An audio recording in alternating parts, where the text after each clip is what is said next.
अब मैं माननीय पद्म जी, क्षेत्र प्रचार प्रमुख, राष्ट्रीय स्वयंसेवक संघ पश्चिमी उत्तर प्रदेश, आपको मंच पर, इस वेब मंच पर आमंत्रित करती हूँ अपना वक्तव्य रखने के लिए। कृपया आइए।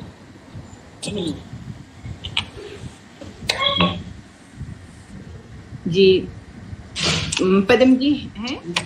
जी जी जी जी जी जी जी नमस्कार जी नमस्कार। आज का एक सुंदर आयोजन तपोभूमि विचार परिषद स्वदेशी जागरण मंच के द्वारा वर्तमान समय की आवश्यकता और देश की आवश्यकता, उसको ध्यान में रखकर इस विषय का चयन किया गया, इसलिए आप सब बधाई के पात्र हैं। स्वदेशी, मुझे बताया गया स्वदेशी स्वर्णिम इतिहास के विषय में कुछ 4-6 शब्दों में बोलूं तो सर्वप्रथम तो हमको ध्यान करना पड़ेगा कि स्वदेशी सभ्यता हमारा ये मूल मंत्र है और इसी के सहारे हजारों साल तक हम अपनी सभ्यता को आगे ले गए, क्योंकि वह स्वदेशी के भाव पर ही टिकी हुई थी। 1905 के बंगभंग का जब विषय आता है तो केवल वो बंगाल के विभाजन को रोकने का आंदोलन नहीं था, इस देश की समस्त ज्ञान विज्ञान और कलाओं को पुनः पुनर्जीवित करने का एक आंदोलन था और उसमें देश की जनता ने वो करके दिखाया जैसा देश की जनता से अपेक्षा की गई थी। क्योंकि हम सब जानते हैं कि जब मैं अपने को भूलकर दूसरे को पकड़ता हूं तो मैं नष्ट हो जाता हूं, और जब अपने को जोड़कर आगे बढ़ने का प्रयास करता हूं, अनेक महापुरुषों ने कहा है कि देश काल परिस्थिति के अनुसार अपने शास्त्रों के शब्दों की व्याख्या को भी बदलकर जो राष्ट्र आगे बढ़ने का प्रयास करता है वो बहुत आगे निकल जाते हैं। तो शब्दों की परिभाषा क्या है, उस पर टिके नहीं रहना, तो देश काल परिस्थिति के अनुसार उसका अंतर करना और उसके साथ फिर जीवन जीने का एक अभ्यास करना। 19वीं शताब्दी में जापान एक श्रेष्ठ उदाहरण है। उसने अपनी उस सभ्यता को आधुनिक वातावरण में डाल करके उसने एक दिखाया कि कैसे एक आर्थिक अर्थव्यवस्था के साथ विकसित राष्ट्र के रूप में खड़ा किया हो सकता हूं। अनेक सभ्यताएं देश दुनिया के अंदर दिखाई दी, तो उसमें इसी 19वीं शताब्दी में जापान ने ये करके दिखाया, हम सब जानते हैं।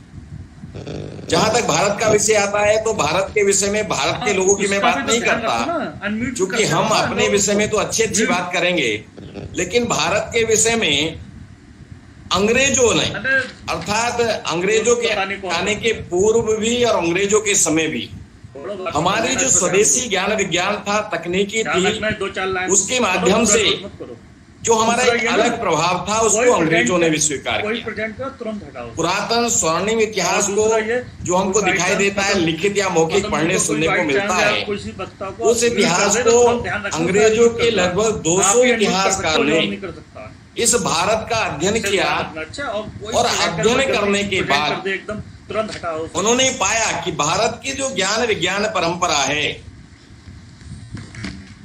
इसको कहीं पीछे नहीं किया जा सकता। और इससे ऐसा वर्णन आता है, मैंने कहा कि लगभग 20 विधाओं पर इसके रिसर्च किया गया और उस रिसर्च में से जो निकल कर आया वो रिसर्च कैसी थी कि उन अंग्रेजों के माध्यम से, जिन अंग्रेजों के कारण हमारी सारी ये अर्थव्यवस्था और सब कुछ चौपट जैसा हो गया। चूंकि हमने मुगलों को भी देखा, उनसे भी हमने संघर्ष किया, लेकिन हम अपने को बचाकर खड़े थे। अंग्रेजों ने एक ऐसा षड्यंत्र हमारे कारण हमारे ऊपर लाए कि धीरे धीरे हम अपने स्व से करते चले गए, उस पाश्चात्य संस्कृति के पिछलग्गू बनते चले गए। और इसलिए मैं उन अंग्रेज वैज्ञानिकों की बात करता हूं, जिन वैज्ञानिकों ने इस भारत के अंदर हमारे जो ज्ञान विज्ञान था उस पर रिसर्च किया और रिसर्च में से निकल कर आया कि भारत की जो कुछ भी पुरातन स्वर्णिम इतिहास दिखाई देता है, ज्ञान विज्ञान परंपरा, वह सब स्वदेशी के आधार पर थी। वो उसका कृषि विज्ञान होगा, मौसम विज्ञान होगा, बर्तन व कागज बनाने की कला रही होगी, गो विज्ञान, तकनीकी, छपाई, आयुर्वेद, आयुर्वेद का जब विषय आता है तो हमको ध्यान में आता है लक्ष्मण जी का चित्र ध्यान में आता है, लक्ष्मण जी को मूर्छा लग जाती है तो हनुमान जी हिमालय पर जाते हैं। अर्थात ये हमारे पास था। जब जब हमने इसको पकड़ कर रखा तब तब दुनिया हमको उस दृष्टि से देखती गई। तो ऐसे अनेक कलाओं के अंदर जड़ी बूटी, ग्रह नक्षत्र समझने का, रसोई और पाक कला, ये सब हजारों सालों में विकसित हुआ। इसके पीछे की एक साधना थी, लेकिन पिछले सैकड़ों वर्षों से शोध ना होने के कारण अपना जो जीवन है वो इस शोध के आधार पर चलता है। हमारी जो परिभाषा है, हमने छोटे छोटे विषय को शोध करने के बाद, जैसे मैं अपने ऋषि मुनियों की बात करता हूं, ऋषि मुनियों ने जो सूत्र हमको दिए, वो सूत्र आज कोरोना नामक वैश्विक बीमारी के अंदर, उस कोरोना पर जो बनने वाली दवाई है विदेशों के अंदर, वहां पशुओं पर, पक्षियों पर उसका परीक्षण हो रहा है।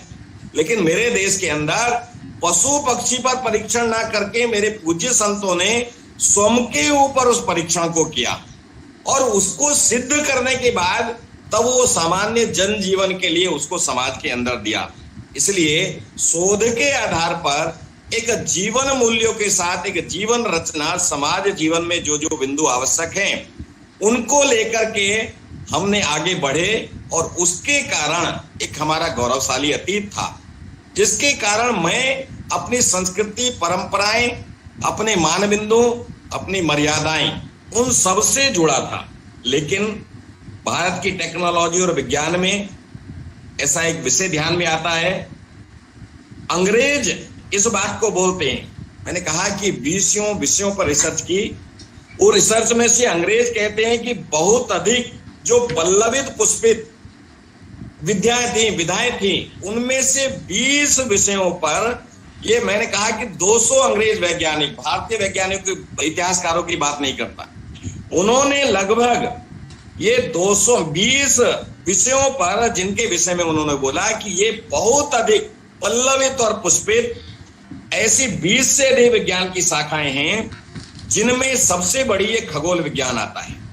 उसके बाद नक्षत्र विज्ञान आता है, वर्ष बर्फ बनाने का विज्ञान आता है, धातु निर्माण, भवन निर्माण, ऐसी जो एक कलाएं थी, इन कलाओं के आधार पर आज भी हमारी इस खगोल और नक्षत्र विद्या के कारण ये दुनिया लोहा मानती है। आज मौसम की भविष्यवाणी, कब कहां कुंभ कब लगेगा, कौन से समय में ऋतु में दिन ये 12 घंटे का होगा, कौन से समय में रात 14 घंटे की, दिन लेकर शनि रविवार तक ये दिनों के नाम, ये सब कहां से आए? एक शोध का विषय है। हम सब, सारी दुनिया मानती है कि सूर्य और पृथ्वी को संबंध जोड़ने के लिए क्या संबंध, वैज्ञानिक था, ऐसा वर्णन आता है। लेकिन जब मैं अपना इतिहास पढ़ता हूं, अपने विषय में जानने की कोशिश करता हूं, तो मुझे ध्यान आता है आर्यभट्ट का। आर्यभट्ट का हुए जिस कोपरनिकस की बात हम करते हैं, उस कोपरनिकस के जन्म के 1000 वर्ष पहले ये आर्यभट्ट ने ये सिद्ध कर दिया कि सूर्य और पृथ्वी का संबंध क्या है, सूर्य और पृथ्वी की दूरी क्या है। ये छोटा विषय नहीं है, ये बहुत बड़ा विषय। अर्थात ये जो मूल विषय था कि आर्यभट्ट को मैं भूल गया, जो मेरे लिए, मेरे स्वर्णिम काल है, मेरे लिए गर्व और गौरव का विषय है, और मैं कोपरनिकस को याद करता हूं। तो ये बोलता कौन है? ये मैं नहीं बोलता। इसलिए भारत में जो विज्ञान की ऊंचाई थी वह कितनी अधिक है, इसका अंदाजा हम अंग्रेज नहीं लगा सकते। ये कौन बोलता है? तो यूरोपियन वैज्ञानिक ये बोकर बोलता है कि कितनी ऊंचाई है, इसका अंदाजा हम अंग्रेज नहीं लगा सकते। और इसलिए ये जो आर्यभट्ट का विषय आता है, मैंने कहा कि खगोल विज्ञान जो सबसे प्राचीन है, नक्षत्र विज्ञान, भवन निर्माण, ये जो सारे विज्ञान हैं, इन विज्ञानों के आधार पर सृष्टि की रचना करने वाला ऐसा एक विषय हमको ध्यान में आता है। मैं क्या था, थोड़ा सा, चूंकि समय की एक मर्यादा है, उस समय के अंदर मैं अपने विषय को पूरा करूंगा। हम बहुत पुरानी बात नहीं करते, ये 200 साल के अंदर इस देश का सारा चित्र बदल गया। ये 3000 वर्ष के अंदर जब हम विचार करते हैं, तो एक समय में मेरे देश का दुनिया के अंदर व्यापार का जो सबसे बड़ा हिस्सा था, मेरे देश का सामान दुनिया के अंदर बिकता था, वो 33% था। अर्थात दुनिया को सामान निर्यात करने वाला भारत, ये 33% सामान ये भारत का दुनिया के अंदर जाता था। अब दुनिया के अंदर 33% जाने वाला सामान, इसका मतलब हमारे यहाँ उत्पादन होता था, इसका मतलब हमारे सामान की गुणवत्ता थी, इसका मतलब हम जो उत्पादन करते थे उस उत्पादन को जो हमसे बचता था, हमसे बचने के बाद हम उसको बाहर बेचते। ऐसा नहीं कि हम स्वयं भूखे रह करके उसको बाहर बेचते थे। एक समय में चीन का, वर्तमान में जो चीन और अमेरिका जापान मिलाकर संपूर्ण दुनिया के अंदर ये 50% और ये माल जाता है दुनिया के बाजार में। ध्यान करने की आवश्यकता है। 200 साल पहले तक जब मैं पुराना इतिहास देखता हूं तो मेरी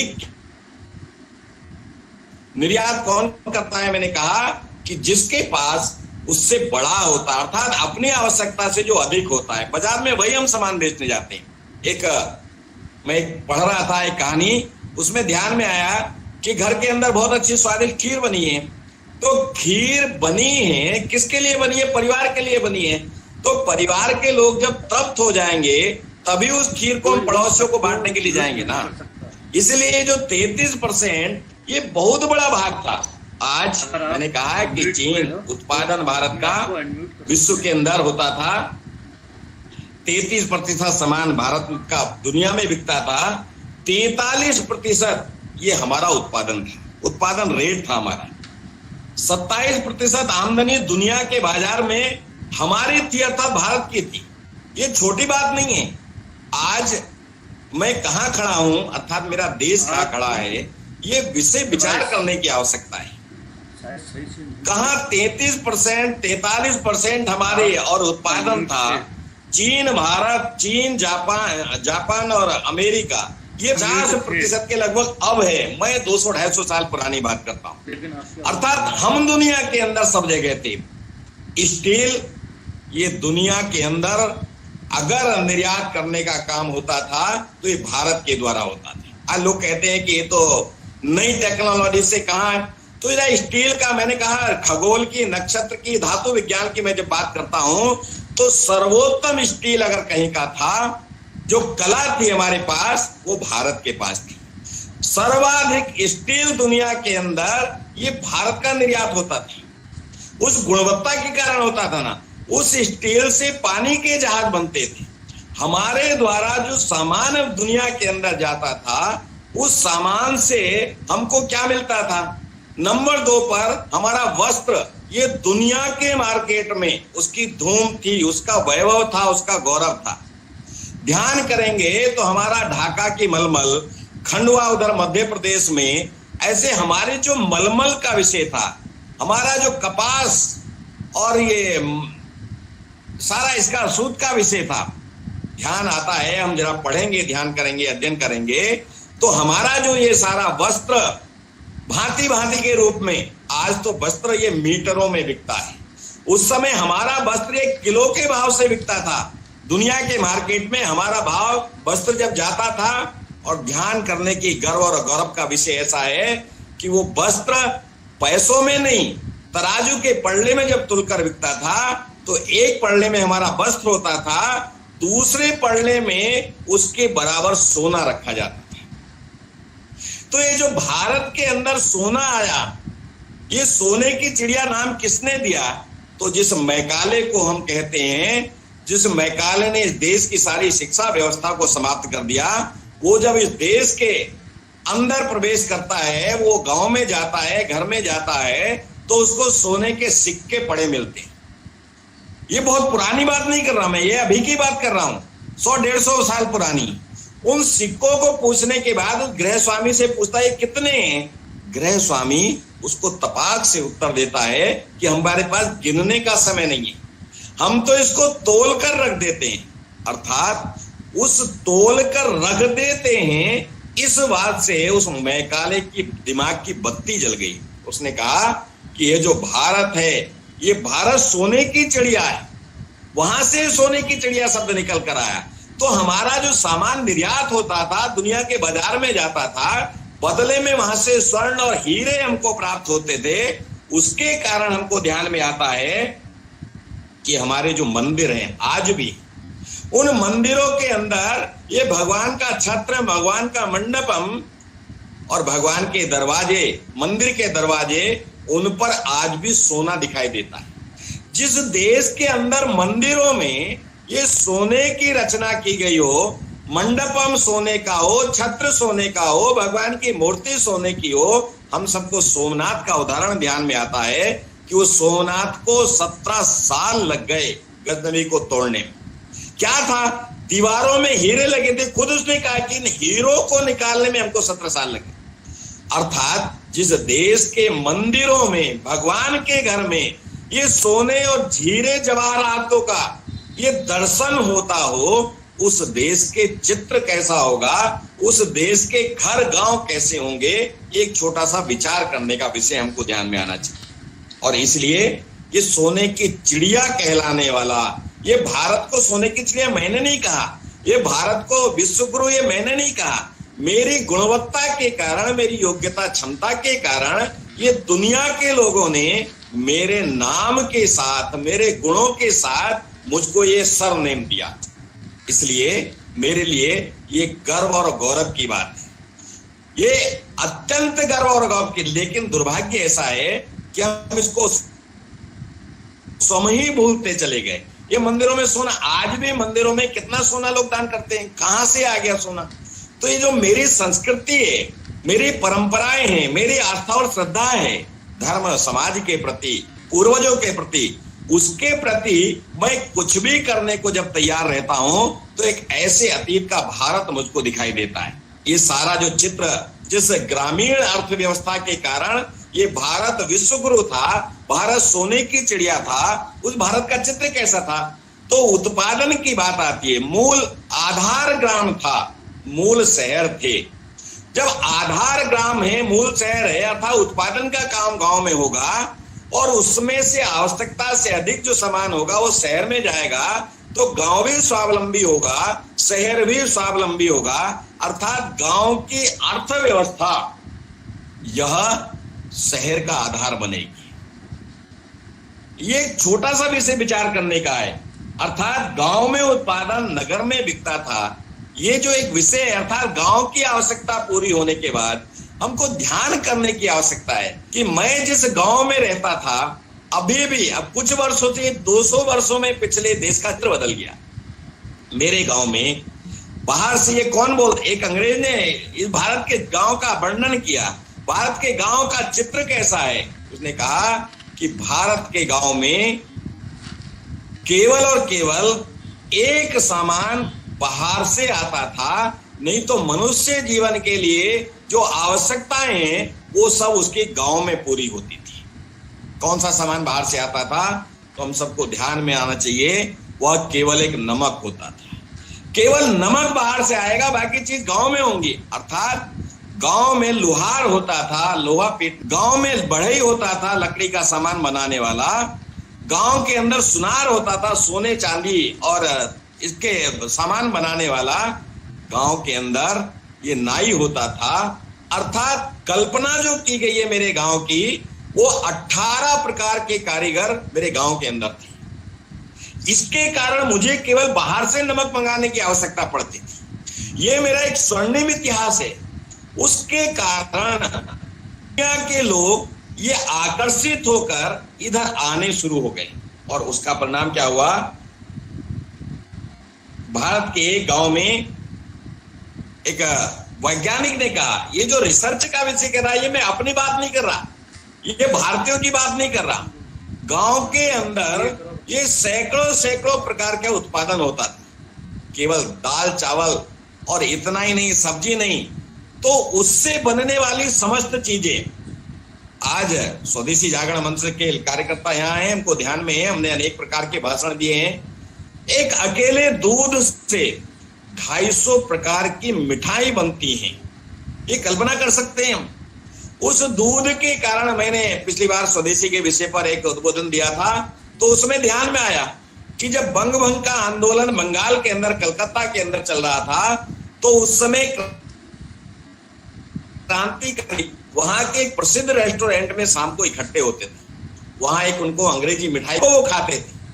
एक दिन पता नहीं बंगभंग आंदोलन शुरू हुआ और उसमें से फिर मैं और मेरा अपनेपन के साथ हमको जुड़ना चाहिए। एक क्रांतिकारी ने कहा कि हम इस मिठाई को नहीं खाएंगे, और उसमें से फिर निकल कर आया ये बंगाली रसगुल्ला। कैसे बनता है? दूध से बनता है। अर्थात जब संकल्प होता है तो संकल्प का कोई विकल्प नहीं होता। मेरी इच्छा, मेरे क्रांतिकारियों की इच्छा, उसको मैं पूरा करूंगा, और इसलिए उस दुकानदार ने वो मिठाई बेचनी बंद कर दी। इसमें से ध्यान करने की आवश्यकता है कि मैं उस गांव के अंदर उन सब चीजों का उत्पादन करता था जिनके कारण मेरी अर्थव्यवस्था, अर्थात गांव की अर्थव्यवस्था माने देश की अर्थव्यवस्था, जिसके कारण ये दुनिया के अंदर मेरा सिक्का चलता था। ऐसे गांव की न्याय व्यवस्था, हम सरपंच और पंच तो हमने अभी सुने होंगे, यहाँ बहुत सारे लोग बैठे, इन्होंने सुना होगा, लेकिन एक समय में मेरे गांव की जो न्याय व्यवस्था थी, आज कोई रिपोर्ट होती है उसको 10-10, 20-20 साल हो जाते हैं, वो निर्णय नहीं होता। मेरे गांव की कैसी सुदृढ़ व्यवस्था थी कि जितना बड़ा अपराध उतनी बड़ी पंचायत, जितना बड़ा अपराध उतनी बड़ी पंचायत, जितना छोटा अपराध उतनी छोटी पंचायत। अर्थात एक गांव की पंचायत, 2 गांव की पंचायत, 3 गांव की पंचायत, मुझको कोर्ट कचहरी जाने की आवश्यकता नहीं पड़ती थी। मेरे गांव के अंदर ही निर्णय हो जाता था, और लोटे में नमक डालकर कसम खाना, सौगंध खाना, ये विषय तो हमने अभी भी सुना है कि लोटे में नमक डालकर। इसका अर्थ क्या है? इसका अर्थ ऐसा ही है कि लोटे में जल होता है, जल में हम जब नमक डालते हैं तो जैसे वह जल, नमक के जल के अंदर नमक गिरने के बाद वो एकदम नहीं घुल जाता। अभी तो ये पिसा हुआ नमक आने लगा, उस समय साबुत डेली वाला नमक आता था। वो नमक धीरे धीरे घुलता था। अर्थात मैं अगर झूठ बोलूंगा तो जिस प्रकार से ये नमक धीरे धीरे करके गल रहा है, वैसे ही मेरे शरीर का धीरे धीरे क्षरण हो, अर्थात उतना कष्ट मुझे हो। इसके कारण व्यक्ति झूठ बोलने की हिम्मत नहीं करता। मेरे यहां झूठ का शब्द था ही नहीं। ऐसी एक सुदृढ़ न्याय व्यवस्था जिसके कारण ये दुनिया के अंदर मेरे न्याय का डंका बजता था। ऐसी न्याय व्यवस्था, चिकित्सा व्यवस्था, वो चिकित्सा व्यवस्था हर गांव के अंदर एक वैद्य हर गांव के अंदर होता था। जिस सर्जरी की हम बात करते हैं, हर 5वें गांव में एक सर्जन होता था। हमको बाहर जाने की आवश्यकता नहीं पड़ती थी। आज सेवा भारती ने उस विषय को धीरे धीरे गांव में स्वास्थ्य रक्षक किट इस नाते से बनाकर, जहां सेवा के गांव कार्यकर्ता कोई है, उस कार्यकर्ता को देने के लिए ऐसे कार्यकर्ता का निर्माण किया। तो वह जो एक मेरे यहाँ स्वास्थ्य व्यवस्था थी, हर गांव के अंदर वैद्य, और वैद्य के बाद 5वें गांव में एक सर्जन। इस पर अध्ययन किया, शोध किया अंग्रेजों ने, तो ध्यान में आया कि इस वैद्य शुल्क नहीं लेता था, फीस नहीं लेता था। विषय ध्यान में आता है, हमको भी ध्यान में आना चाहिए कि अगर ये शुल्क नहीं लेता था तो इसका जीवन, इसका परिवार कैसे चलता था। तो जो ग्रामीण पृष्ठभूमि के लोग हैं, अपना जरा मेरी आयु के लोग हैं, वो जरा ध्यान करिएगा। गांव के अंदर ब्राह्मण, गांव के अंदर बाल बनाने वाला नाई, गांव के अंदर कपड़े धोने वाला धोबी, ये जो सारी एक व्यवस्था थी, वो पैसे लेकर हमारे यहाँ काम नहीं करते थे। उनको उनके बदले में, उनके सम्मान स्वरूप उनको दक्षिणा मिलती थी।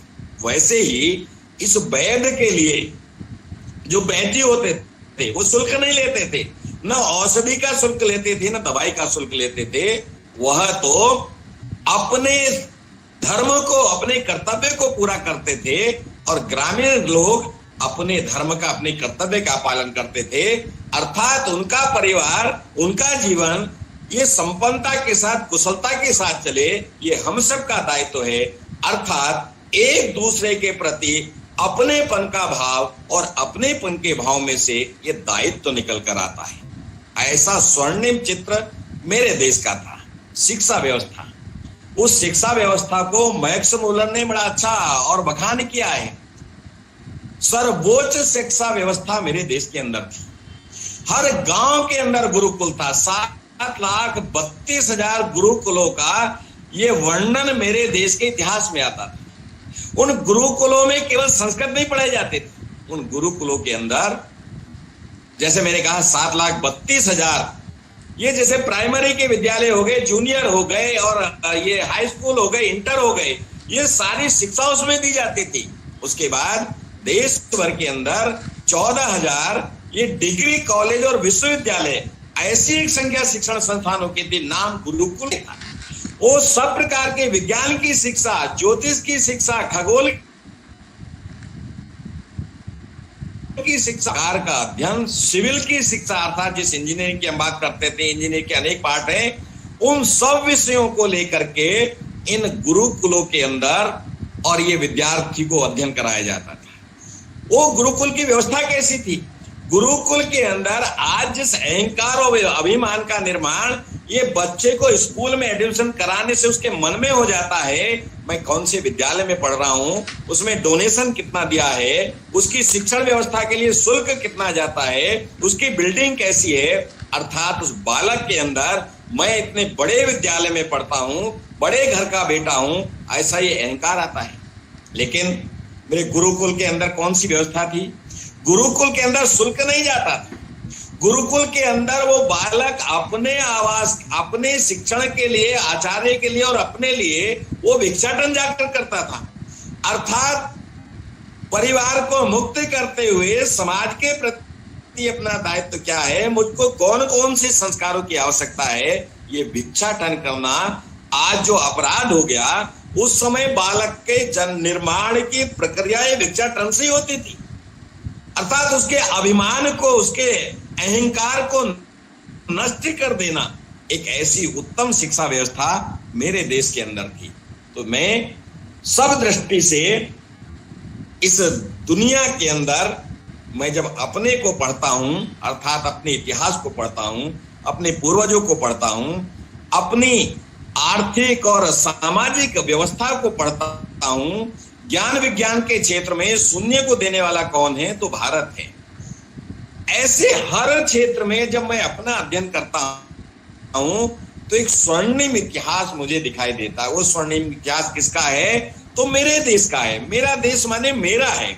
जिस प्रकार से मैं अपनी वंश परंपरा को आघात नहीं पहुंचाना चाहता, अब अपनी वंश परंपरा को अपयश का भागी नहीं बनाना चाहता, मेरा अपनापन जुड़ा है, वही अपनापन मेरा समाज के साथ था, देश के साथ था, और इसलिए 24 कैरेट वाला प्रमाणिकता के साथ अपने दायित्व का मैं निर्वहन करता था।